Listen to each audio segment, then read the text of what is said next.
Why is youth ministry necessary? Why do we do it? So just take like 30 seconds, 45 seconds, think of your answer, and write that down. I'm not going to ask. This is going to be sort of strange. Now you're expecting me to say, now, what did you guys come up with? I'm not going to do that right now. We'll do that in a little bit. But what I do want to know is how many of you guys had a conversation where your answer and the person you were talking with had a slightly different answer? Just show of hands. Okay? Now that should tell us something, right? That however we see youth ministry, we see it in a little bit different light. That could be due to how we were raised inside of youth ministry. That could be due to how we were trained in youth ministry. That could also have to do with our context of youth ministry. It just depends on where we're coming from. And the one thing that I've learned, and I had to learn this the hard way, is I taught in Detroit for a little while, and then we picked up and moved all the way to Los Angeles, and we taught there for a little while. And I moved to Los Angeles thinking, they're kids. How different can they be? Wow! I was amazed. In fact, my first couple of months, it was almost like I was a new teacher all over again. I had no idea what I was dealing with. Midwestern kids and West Coast kids are astronomically different. And it was sort of funny because then by the time we got back to Chicago, the fads of the students that were dying in LA were just becoming cool in Chicago. I'm like, sweet, I'm cool a little bit longer. So here's how I describe it. And we're going to talk more about some of this stuff in a little bit. So here's kind of how I see things. Okay? We have this gap. And this gap is the gap between the teen years and the years of adult, if I spell right, spell, Steve, spell, adulthood. And anybody that leads students in any way, okay, whether it's youth min or not, is trying to help students make this jump in one way or another. And, my kids will do something dumb. My oldest is 10. My kid, she'll do something really dumb. And as a parent, what's the first thing you ask your kid when they do something dumb? What were you thinking, right? Why'd you do that? And what do they say? I don't know. And you know what's funny? They don't know. They have no idea. In fact, I've now taught my 10-year-old, and she said this to me the other day. She did something. I said, do you know why you don't know what you're doing? And she looks at me, she goes, yeah, Dad, this isn't developed yet. Thank you, honey. She gets it because I've told her it like so many times. Like, this whole thing up here is not developed. The prefrontal cortex is not developed yet, which means they're making no decision, bad decisions. They think they're, invincible. All of the stuff that teenagers do is driven by that. Now, there's a lot of other factors that we're going to talk about that got to come into play with that, but that's a big piece of it, right? So there's this awkward sort of bad decisions or no decisions, or I don't know how to do things, or I'm not sure of myself, my identity isn't secured yet, to, okay, should have those things figured out. And as youth ministers, what we're doing is we're trying to get them to understand their identity in Christ. Yeah. Right? We're trying to get them to see who they are in Christ, to see how it is that God has formed them, what special way that God has created them so they can go and impact the kingdom in the way that God has designed for them to go impact the kingdom. How has God uniquely crafted that student? And for us to stand in that gap and sometimes literally pull them along because they can't seem to get it right, that's our job. And it's a beautiful, beautiful burden. Right? It's so much fun when we get it right. I had a student a few months back that caught me on Facebook. It's like, thank you so much for all that you did. And I remember this thing you said and that thing you said. And I looked at my wife and I said, I don't remember her.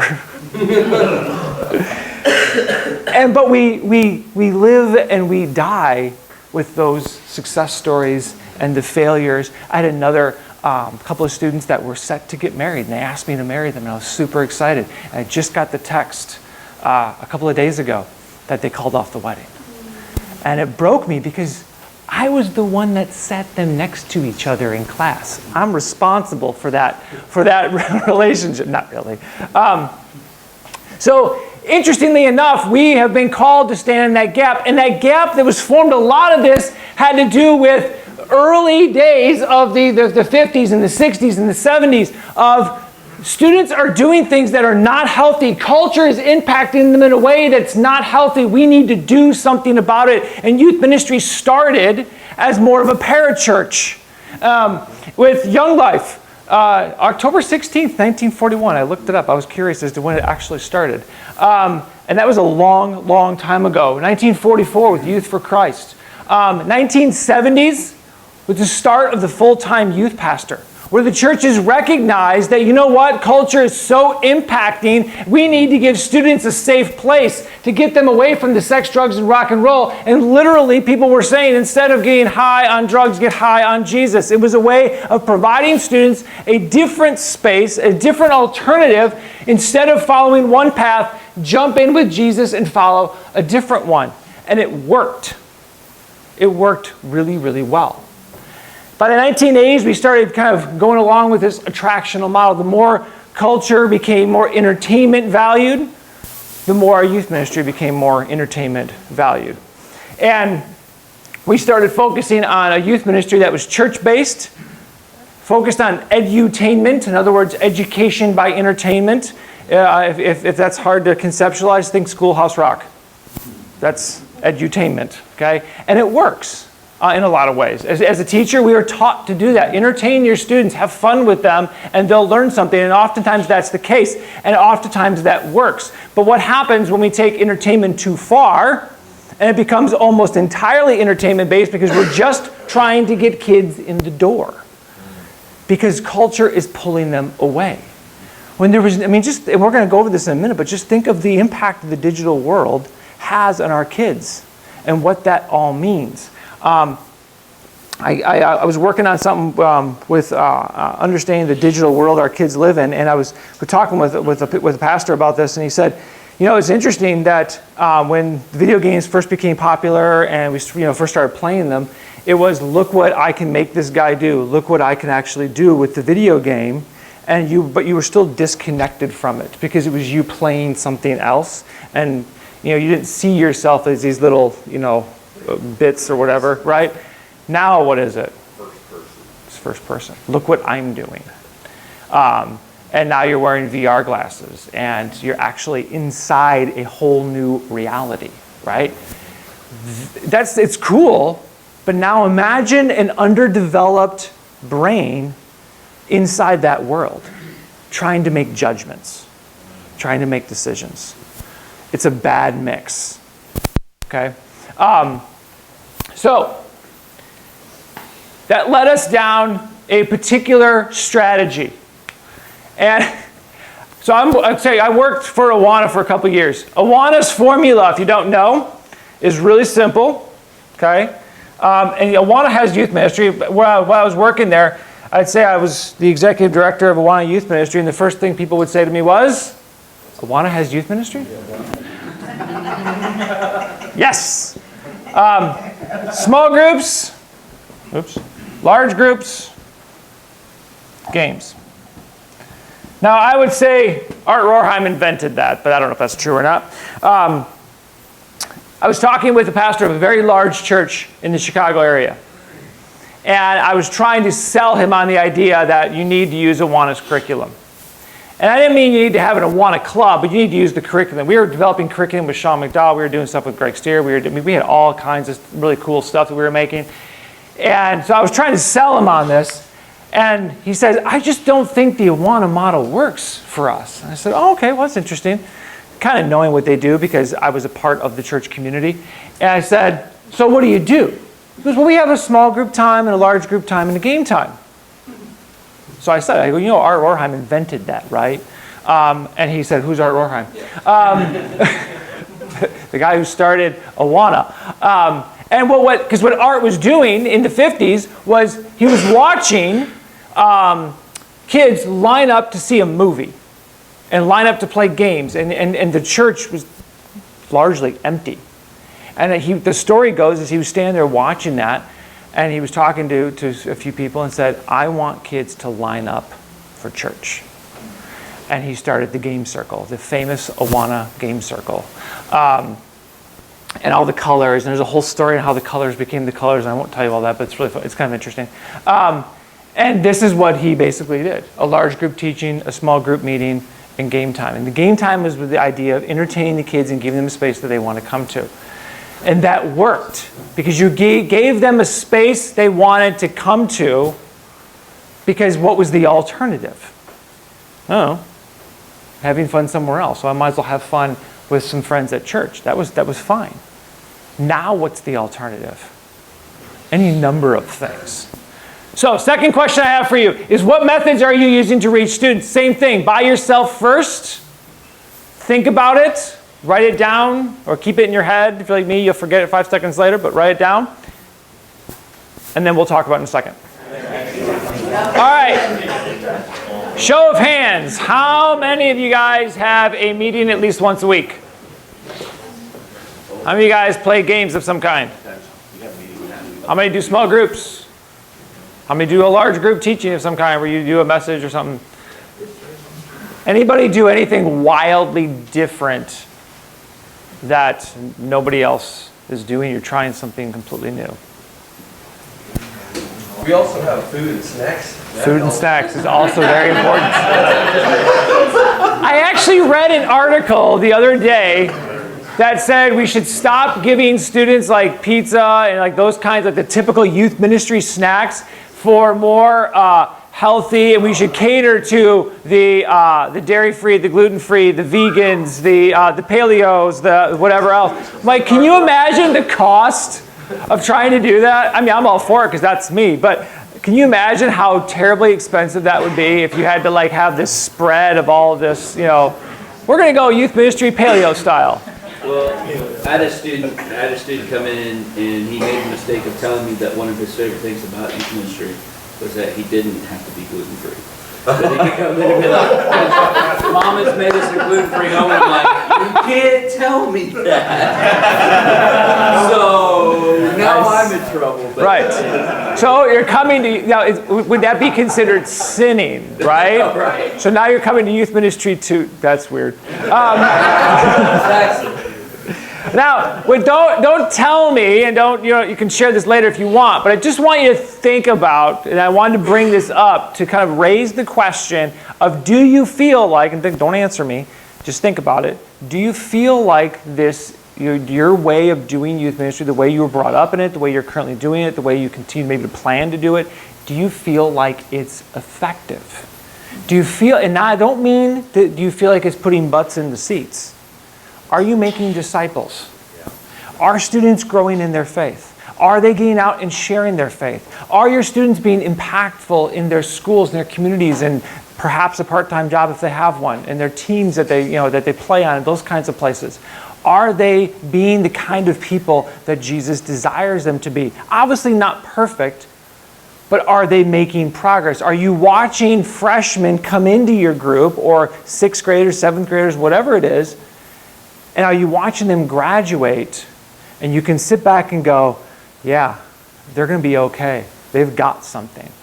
One of the things I got to do as a teacher was, one of my favorite things, but also one of the most terrifying things, was I got to stand on stage at graduation and read their verse as they walked across the stage. So I got to shake the hand or hug every single graduate for like 8-9 years. It was awesome.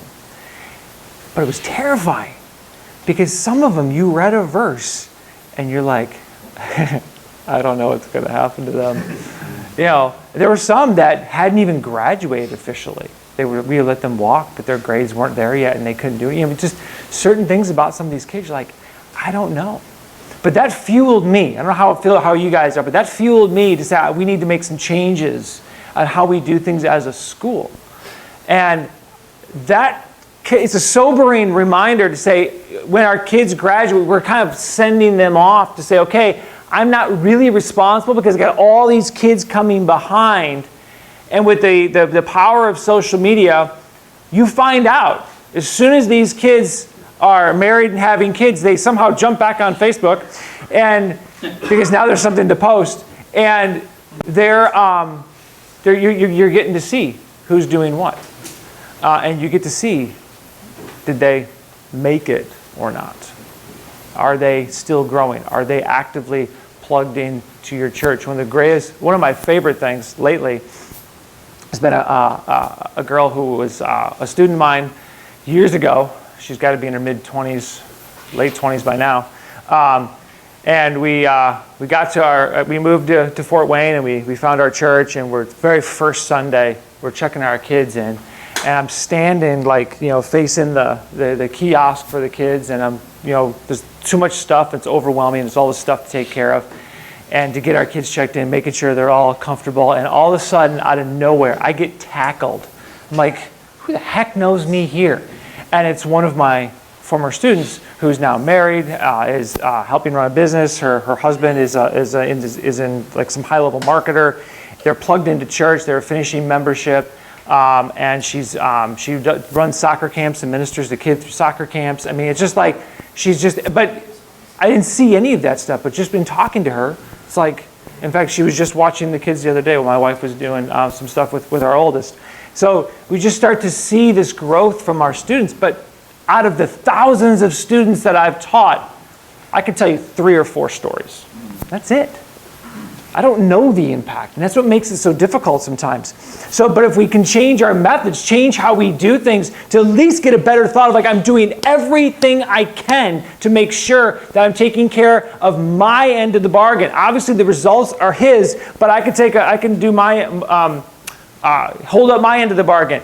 So we focus on games and small groups and teaching, special events, entertainments, our efforts to appear relevant, to try to bring kids in. But the reality is in the digital world, so many kids would rather sit in their room and watch YouTube videos than come to church. So what's the alternative? I don't need to go out into the world to interact with the world. I don't need to go out with my friends to interact with my friends. In fact, I would rather interact with them online than in person, which is a little strange for most of us to hear. I don't understand it at all. Even for someone as introverted as me, I don't really get that. So we have all this talk now of Generation Z. Now, I'm not going to go too much into it because when Sean gets here, he's going to dive into it much deeper, but he's a much better person to do that. But let me just give you some simple keys to Generation Z, some just general trends. And I try to stick to the general trends because let's face it, your ministry is your ministry and your kids are your kids. It could be totally different. A larger group's going to have a different dynamic than a smaller group. A group from Alaska is going to have a far different dynamic than a group from Pennsylvania, right? I mean, there's going to be a huge difference, and that's fine. So it's important to know your kids, but it's also important to kind of get some general ideas and because the same things are impacting all kids. How they respond to it could be a little bit different. Some cool things about them is they are more diverse, and they love diversity. That's a great thing. And they're used to it. Diversity for them is no big deal. They're taking less risk, which for some of us might go, what? That doesn't sound right. The statistics show that they are, largely. That doesn't mean that's the case for you or your ministry. They are incredibly focused on financial success. And there's some theories as to why that is, based on economics of their parents. But their focus is they want to get a good job and they want to make a lot of money. Okay. But what are you willing to do to get there? They're not churched. I'm sure you've heard the whole rise of the nuns, and we're officially no longer a Christian nation, essentially. Those kinds of things. What's interesting is all those statistics of the late Gen X and the early millennials leaving the church, those statistics that were coming out, the 60 and 70 and 80%, whatever it was, it seemed like it was growing by 10% every year, which it wasn't, but that's what people talked about. All those people that walked away from church, guess what? They didn't go back. And now they're having kids. And that's what some of these kids are. Not all of them, but some of them. And it's getting more and more. So as they're getting older, right? They're more stressed and they're more depressed than ever. It's bad. If you think it's bad, then multiply that. It's worse than you probably think because we don't see it. They're more tolerant. That could be good, that could be bad. But they're less happy, and they're completely overly connected. In fact, they're never disconnected. I had, even 10 years ago, I had to tell students to put their phones on a table during test time so they knew that their phone was there. So they wouldn't freak out and have to, because then they would get caught cheating because they would just be wanting to check their phone because it buzzed in their pocket. And the second they did that, I have to assume they're cheating. So I have to bust them. So it's like, well, you don't want me to catch you cheating, so put your phone on your desk so the anxiety won't bother you and get you in trouble, and you know that's where it is, and it can stay there. And actually, it helped. That was 10 years ago. It's obviously much worse. And believe it or not, 10 years ago, not all my students had smartphones. Most did. In fact, my wife got crucified the other day at a Target because my 10-year-old doesn't have a phone yet. Rightly so. So then my 10-year-old comes to me, she goes, Daddy, why don't I have a phone? I said, do you need a phone? She goes, well, exactly. All right, so what is affecting this trend? So if you look at this, okay, so what I want you to see is these are some simple things. Now, it's really easy to look at this list and think, all right, these are the things that are going on with my kids. I'm not interested in this. This was cool maybe like a year and a half ago. What I'm more interested in is why. Why is this the case? More diverse, that's easy. Okay, less risk. Why are they taking less risk? Why are they focused on these things? Why are these the general trends? There's a lot, but I have a couple ideas. And what's happening? One, I think the Bible is being completely ignored. Yep. I think we are to a place where because we're post-truth, post-Christian, the Western world has basically gone as far as just removing and forgetting about the influence and the relevancy of Scripture. Why? Because our morals are so fluid.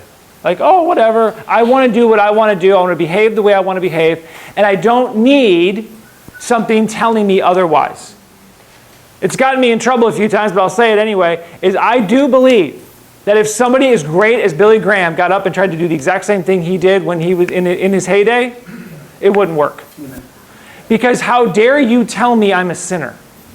How dare I face the reality that I don't have it all figured out and that I need something more?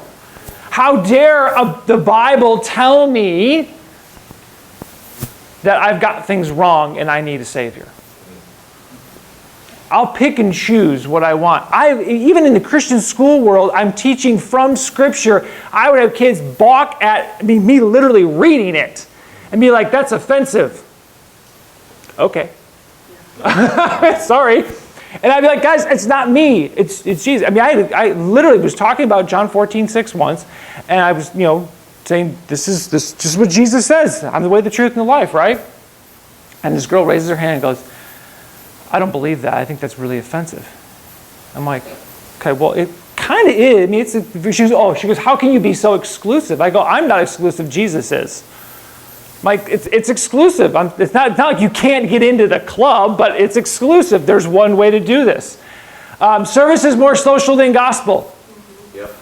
Our kids love serving. I have never seen a kid, I'm sure there are some, but I've never seen a kid balk at serving or social justice in any way. They love it. I even have a former coworker of mine started an incredible nonprofit helping to get clean water in parts of Uganda. And she's a Christian, and nowhere in her ministry, I won't even call it a ministry, nowhere in her nonprofit is there a mention of the gospel. Well, clean water is great. The gospel's better. I think Jesus says something about living water somewhere in there. There's no shortage of giving, but there's a shortage of the gospel. We have lost the ability to connect our service with the gospel. We think just giving somebody something to eat is enough, and it's not. Sin is a moving target. We replace the doctrine of total depravity with a new doctrine of acceptance and affirmation of nearly any kind of behavior. Our students in public schools are being taught that people are inherently good.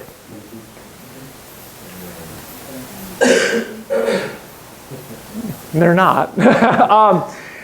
And it's something I want my children to know early. When my children are hurt by somebody else, You comfort them, you love them, you walk them through it, but I remind them all the time, people are not good and people are going to hurt you. I mean, just think of the world of college campuses, and this goes back to, just to run back to this real quick, when we talk about this idea of less risk, they're less happy, but they're more tolerant. We have this rise of safetyism within our college campuses, where people want to be safe from the influence of ideas. And I watched a video of a guy, I forget the guy's name, you probably know it, it's changed my mind. Crowder. Correct, thank you. And it was, I believe there are two genders, changed my mind. And because he would not recognize her, this girl he was talking to identified as gender non-binary. And she said, the fact that you're saying there are two genders is an act of violence toward me. And that's true. I've read that in several places of this is how people view it. It's an act of violence. So he says, he goes, well, isn't that a felony? Like, if I'm committing an act of violence against you, then I should probably go to jail. And she wasn't making that connection. But that's this idea of keep me safe from all the ideas and all the things that hurt me, okay? Which leads me to believe that there's actually something even deeper beneath the surface than just those few realities. That we have this rise of not just identity politics, but this idea of trying to figure out and trying to say basically who you need to be and who you are and how it all works. I don't mean politics in the sense of actually politics, but this understanding of your identity can be fluid. You need to figure out who you are, gender identity issues, all of those kinds of things. We start to figure out, well, wait a minute, how is this working, okay? We talked about safetyism, the digital reality. Well, once where this idea of two different realities, where I could be in my physical reality, I could enter a digital reality. That was my world, dial-up internet, okay? Ask kids about a busy signal. And then, my wife's generation started to overlap a little bit, right? And now it's almost completely together. There's almost no distinction between the two. I mean, just think of social media profiles. Even in my wife's generation, we're actually two different generations. She's significantly younger than me. We had a friend over, one of her best friends was over for New Year's, and we set up this cool photo booth for the kids. So her kids and our kids are all over together. We had all these kids running around the house. It was great. And we set this fun little photo booth. My wife is one of those, she cuts out stuff and she'll take days to create something really cool and all this, she puts in way more effort than I'm ever willing to. And, but it always turns out great. And our kids are just having fun. The dog's jumping up in there and we're just making silly faces and having a good old time. And my wife says to her friend, come on, jump in. And she's, we need to use my camera. She's like, we got our phone on a tripod set so the kids can just hit the button as many times as they want and it's all good. She's like, no, I want to use my phone. My wife's like, why do you want to use your phone? Because it has a filter on it to make me look better. It's a photo booth for New Year's, come on. But she will not post anything on social media. She will not take a picture unless it has the right filters. That's what we've done. Now that's a 35-year-old woman. Now think about that in terms of students. It's that much worse, right? So we've got this incredible shift. And what I'm trying to get people to understand is we have this framework, okay? Now, depending on where you're at and how you were brought up, okay, we have a framework for ministry, okay, and how we understand it. Now, whether you realize it or not, you work within this framework, and you pretty much stay in the box. And that's okay. Because sometimes you get a break in the box and you kind of figure out how to get outside the framework a little bit. But it's gotten so different now that our kids are in a completely different framework. The digital world has created something in our kids that have completely changed the game. And I would argue many of us have forgotten to recognize that and say, wait a minute, how do I pull myself out of my own way of thinking to think in terms of my kids and my students so that I can best minister to them where they are? so I can meet them where they are. Get outside my frame of thinking and get into a new frame of thinking, which is what I want to do a little bit this morning. So I want you to think, we kind of already did this, so I'm going to skip over this pretty quickly, but I want you to think through a little bit, just what's working? What do you think is actually working for you? Okay, just take a second and just think about what's working in your ministry, okay? And hopefully it's something. It's the idea. Now, all of that to say, what if we were to reimagine youth ministry a little bit? And here's the conversation that I want to start, and we're going to pick up a little bit later on before lunch, okay? Is what if we were to reimagine youth ministry? What if we engaged our imaginations and began to reconsider how we can best help students navigate the gap and move closer to Christ? How can we be imaginative and get our students to experience something different? I'm going to talk more about this later, but there's research that's suggesting that earlier generations processed everything from a rational standpoint, from an intellectual standpoint, where we preached. Now, I remember this in seminary. We preached head, heart, hands. You get it intellectually, you get it in your heart, and then you go do something with it. There's research that's suggesting that's completely backwards. And it's actually hands, heart, head. The way our students are processing things is different than most of us. And we teach them one way. We stand up in front of everybody and say, this is what you should believe. Now go out and do something with it. As opposed to, let me show you what it looks like to believe this. And then I'm going to let you process this intellectually and get it, solidified in your head. Now, you don't have to agree with that, but there's research out there that's starting to suggest that. So I've got a couple of ideas. I'm just going to throw out some ideas, but I want you guys to use these as a launch pad for later on, okay? And some of these are not all my ideas. Most of these I stole from somebody, which is all good. Build community before middle school. I was talking with a pastor a few months back. They actually start their community groups in 5th grade. And my church does the same thing. Why? Anybody know? Why would that be a good idea? What's that? They're leaving younger and younger from the church. Yeah. Students are establishing their tribe at a younger age than they were previously. So that means we got to establish the tribe earlier. They're more open.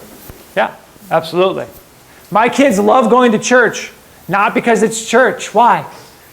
Their friends are at church. They love hanging out, and the Bible bucks they get some seriously cool stuff with their Bible bucks. So bring your Bible, do your God time throughout the week, and you get paid. It's amazing. The sooner we engage students in a community of committed believers and mentors, the better chance they have of staying and growing. Helping them experience their faith, just like I just said, is providing experiences. This is the shameless plug for CU National. That's why we do what we do, because we provide experiences. That's what Momentum is all about. That's what Urban Hope is all about. It's providing an experience. Momentum is not your typical conference. I mean, if you guys have been there, you know, right? It's not a typical conference. It's not like every other conference. It's geared toward providing an experience to get them not just reset, but to even bring some people in. Reverse mentoring. I got this idea from a pastoral consultant for another denomination. Couldn't think of what it was. He goes, I actually have younger people mentoring me so that I understand the younger generations. And come to think of it, when I was teaching, I did the same thing. I just didn't call it that. I always had a few students that I could confide in when there was a cultural reference or student reference that I didn't get. So I always looked like I knew what I was talking about, and then afterward I'd be like, what was that? Like this weird sign, this comment, this acronym, whatever. I got to figure it out. It just took me a little while. But I had students to confide that would share with me what was actually happening or what was actually happening within the student body. That was incredibly helpful. Don't be afraid of letting students mentor you. And honestly, and this is the part that we'll talk more through, and I'll let you guys do this in your groups later, is reimagine how we do church. Just because it's what we've always done does not mean it's always going to work. You never do something because it's what you've always done. You do something because that's what works. And if it needs to change, it needs to change. And I know sometimes that's hard, but it's something to consider. So that's what, later on, we're going to talk more through this in a little bit, but you'll notice throughout the room pieces of paper on the wall with Sharpies. Later on, you're going to get into what I'm calling, and you see on your thing, whiteboard discussion groups. I'm a whiteboard freak. I have 4 of these in my office, and they're all full. That's how my brain works. But what it does, the idea is we're going to get into groups later, and you're going to process together the things that I'm talking about, the things that Bruce is talking about, the things that Chris is going to share a little bit later, and say, okay, how do we kind of talk this through? How do we have action steps? How do we work on this together so that when you walk out of here, you've got some actual things to try, things to do, not just, oh, this is a cool idea, and I'll have it till I get to about halfway home, and then I'm going to forget about it by the time we get to next youth group. You won't be able to sit down and think through it any longer, okay? Because your brain will just be toasted, okay? So it'll give you some, and then the mind trick that this plays is when you put these up on the wall and you see them, it becomes a constant reminder of why we're here. And you can see what everybody else is doing too. And it might spark something else in you. Okay, and then the conversations can continue as long as they continue. But that's the idea. So this was just for me a conversation starter. I wanted to open it up, just getting us to think through what would it look like if we reimagined youth ministry? What would it look like if we just kicked our imaginations in gear and said, based on the current trends, based on what's happening with my students, based on what I see going on, what could I do to better reach my students?